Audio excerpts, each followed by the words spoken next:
It's likely you've set goals for yourself at one time or another, maybe for school or a job you have, or even the relationships you have with others. Maybe you play an instrument or play sports.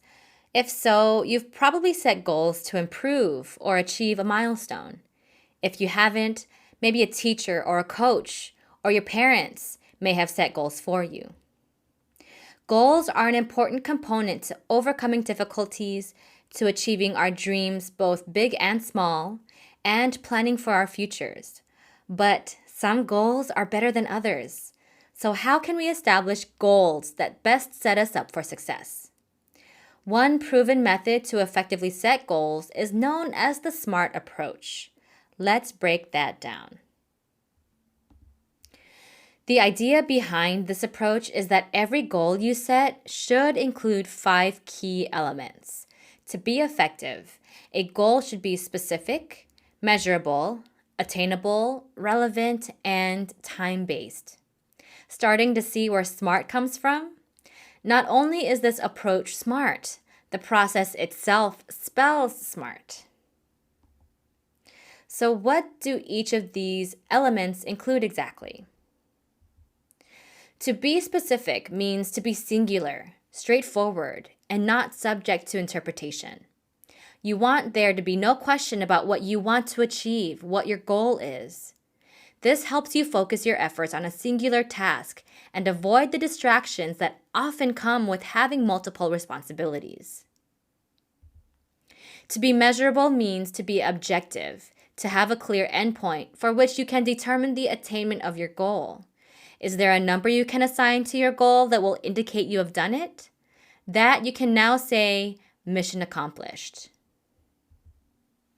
An attainable goal is one that is realistic for you to achieve.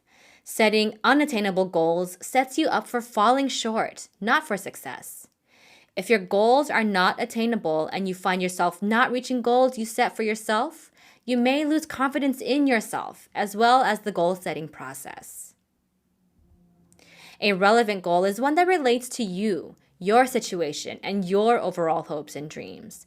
It's important to establish goals that connect with who you are and what you're striving to be.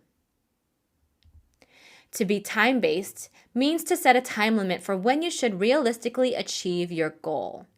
Give yourself a due date to avoid procrastinating and putting off the accomplishment of your goal.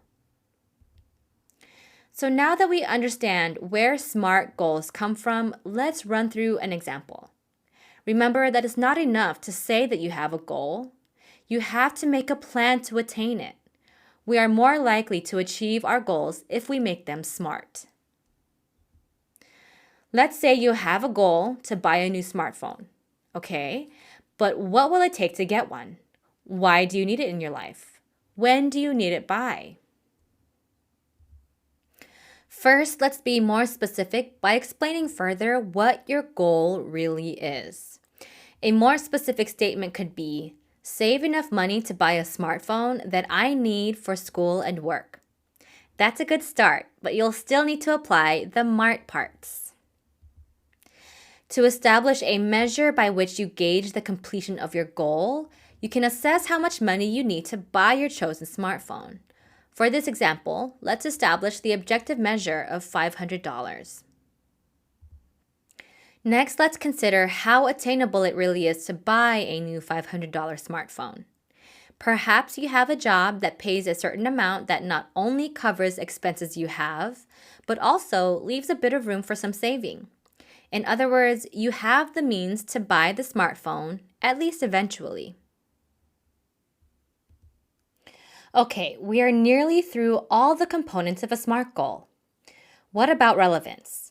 Do you really need a new smartphone? How will it fit into your larger plans?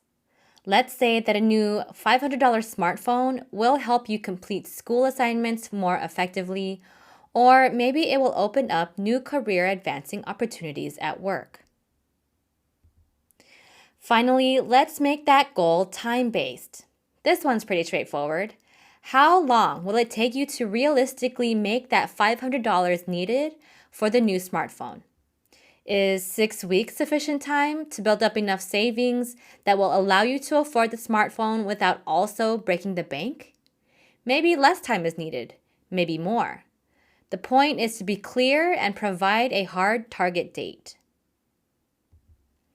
Great, so now we can restate your initial goal of buying a new smartphone to something like this.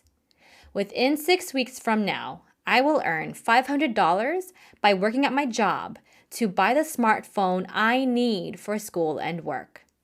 Our newly crafted SMART goal is now more specific, measurable, speaks to your ability to achieve it, is relevant to your life as a working student, and includes a time period needed to reach your goal. Can you think of any goals you may have that could be made smarter? First, write a goal you have. Then describe what you hope to achieve. State in objective terms how much or how many you need to reach your goal. List the resources necessary to attain your goal. Explain how the goal is connected to your plans, and establish a concrete due date for you to reach your goal. Finally, incorporate what you write for your individual SMART statements into a final SMART goal. You can set these goals for all kinds of personal finance topics, including budgeting, credit, investing, insurance, and spending. So try the approach out for yourself today.